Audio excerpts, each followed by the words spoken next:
जय श्री कृष्ण दोस्तों। आज के वीडियो में हम लोग जानेंगे गणगौर का उद्यापन किस प्रकार से करते हैं। उससे पहले गणगौर माता की कृपा आप पर और आपके पूरे परिवार पर बनी रहे, इसी मंगल कामना के साथ आज की वीडियो को शुरू करते हैं।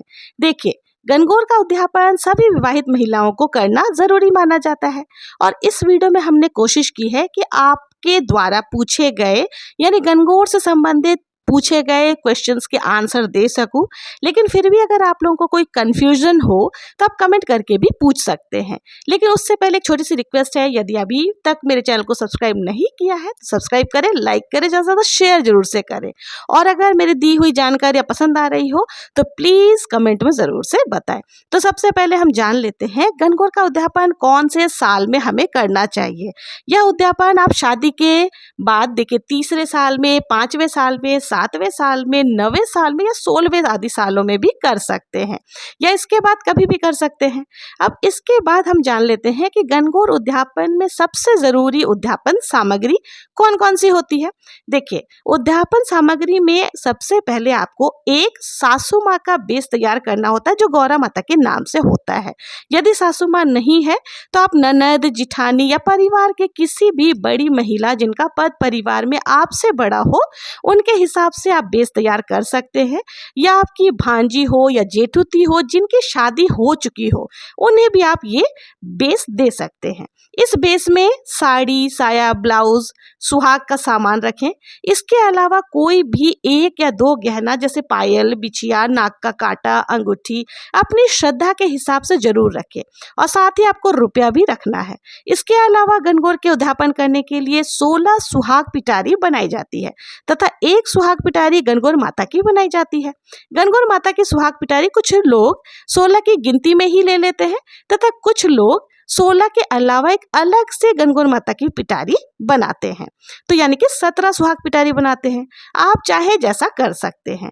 और यदि गणगौर माता की पूरी सुहाग पिटारी ना देना चाहे तो एक ब्लाउज पीस सहित 5 सुहाग सामग्री उस पर रख करके भी दे सकते हैं। आप चाहे तो गणगौर माता के लिए साड़ी या पूरा बेस भी रख सकते हैं। इसके अलावा यदि आपके मन में हो कि ईश्वर जी के कपड़े भी देने हैं तो यानी आपको जैसी सुविधा हो आप वैसा कर सकते हैं। अब आगे जानते हैं कि सुहाग पिटारी में क्या क्या सामग्री रखना है। इसमें हमें एक छाबड़ी, उसके अलावा 15 जगह सुहाग सामग्री रखी जाती है। छाबड़ी सहित 16 सामान हो जाते हैं। छाबड़ी ना हो तो स्टील का कटोरा या प्लेट आदि भी आप ले सकते हैं। आगे इन सामान को हमें क्या करना है, एक चांदी का जो भी सामग्री हम लोग लेंगे ना उसके साथ एक चांदी का तार और मेण भी बनाया जाता है। ये दोनों चीज़ें पहले बहुत ज़्यादा ज़रूरी मानी जाती थी। चांदी का तार तो अभी भी गणगौर के उद्यापन में ज़रूरी माना जाता है, जो कि धूप या दुर्वा के रूप में रखा जाता है और आसानी से मिल भी जाता है। लेकिन आजकल किसी भी काम नहीं आता है तो आसानी से देखिए मिल जाता है, लेकिन आपको ये जरूर से तार ले लेना चाहिए। इस तरह की तार होती है। और देखिए, पेड़ पहले के समय में बिंदी चिपकाने के लिए काम में लिया जाता था, इसलिए यदि ये नहीं मिले तो कोई दिक्कत नहीं है। इसके अलावा और कोई भी सामान आप रख सकते हैं। इसके अलावा कई लोग जो है सुहाग पिटारी में गणगौर के 16 गुने भी रखे जाते हैं।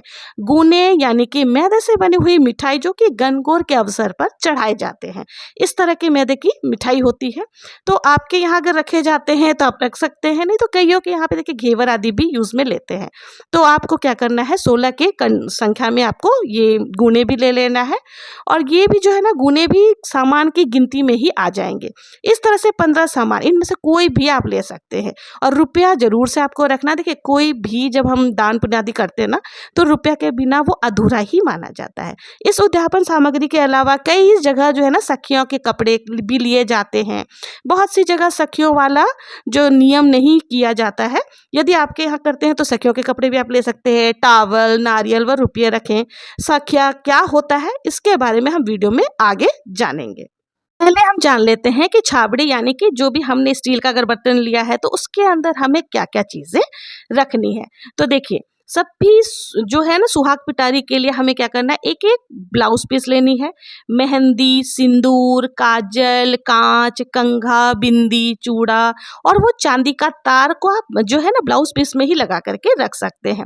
इसके साथ ही देखिए बिछिया या छल्ला, रबर बैंड, हेयर पिन, मतलब आप जितने भी मिला करके सारी चीज़ों को, नेल पॉलिश, रुमाल आदि, तो इनको मिला करके आपको 16 सामग्री कंप्लीट करनी है।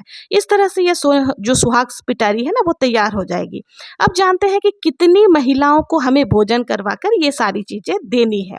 गणगौर के उद्यापन के लिए 16 महिलाओं को गणगौर से पहले ही निमंत्रण देना होता है।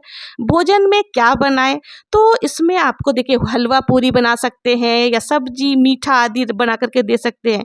यदि भोजन करवाने का सामर्थ्य नहीं है, किसी कारणवश भोजन आप नहीं करवा सक रहे हैं, तो 16 जगह थोड़ा थोड़ा पूरी, हलवा रखकर या मीठा रख करके उसमें सुहाग की सामग्री रखें। यदि 16 सुहाग सामग्री रखने का भी सामर्थ्य नहीं हो, तो चाहे तो आप 5 सुहाग सामग्री रखें, जैसे ब्लाउज पीस, चांदी का तार, बिंदी, सिंदूर, काजल आदि रख करके उद्यापन के बाद महिलाओं के घर भी जा करके आप भिजवा सकते हैं। और यदि आप घर पर भोजन करवाने की इच्छा रखते हैं, तो घर पर या बाहर से भोजन बना करके भी आप ला सकते हैं, खिला सकते हैं। आपको क्या करना है, यह भोजन एक जगह आप बना लें और सुहाग पिटारी के साथ साथ मिठाई का डिब्बा आदि भी भिजवा सकते हैं। अब हम लोग जान लेते हैं कि सखिया किसे कहते हैं। देखिए, सखिया आपके उद्यापन का साक्षी होता है।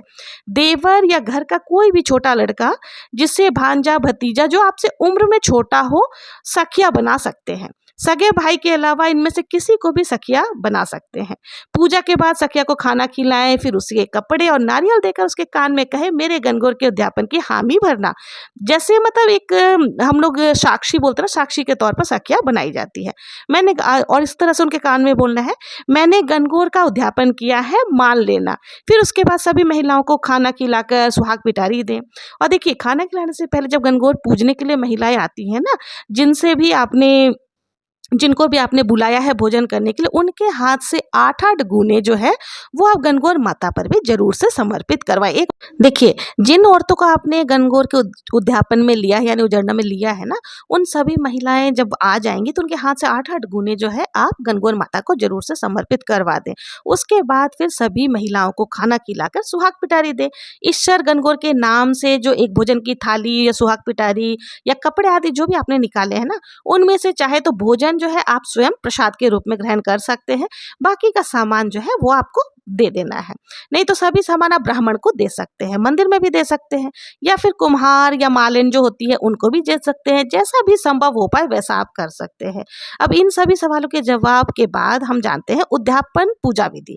इसके लिए आपको क्या करना है, गणगौर पर स्थापित की है तो ठीक है।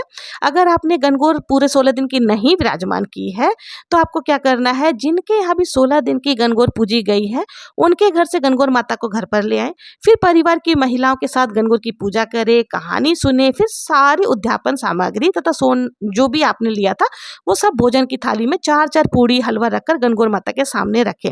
फिर सभी सामान पर रोली के छींटे दे करके, चुनरी के पल्लू पकड़ करके 7 बार हाथ घुमाएं और बोले कि आज मैं गणगौर के उपलक्ष्य में उजड़ना कर रही हूँ, हे ईश्वर जी, हे गौरा माता, इसको आप स्वीकार करें। इस तरह से हाथ घुमा करके आपको छींटे लगा देने हैं। इसके बाद ईश्वर गणगौर की सामग्री उन्हें समर्पित करें और हाथ जोड़ करके ईश्वर गौरा को प्रणाम करें और प्रार्थना करें कि जो भी मुझसे भूल चुकी हुई हो उसको अपना बालक समझकर क्षमा करें और मेरी मनोकामनाओं को पूर्ण करें, मेरी सुहाग अखंड बनाए रखे।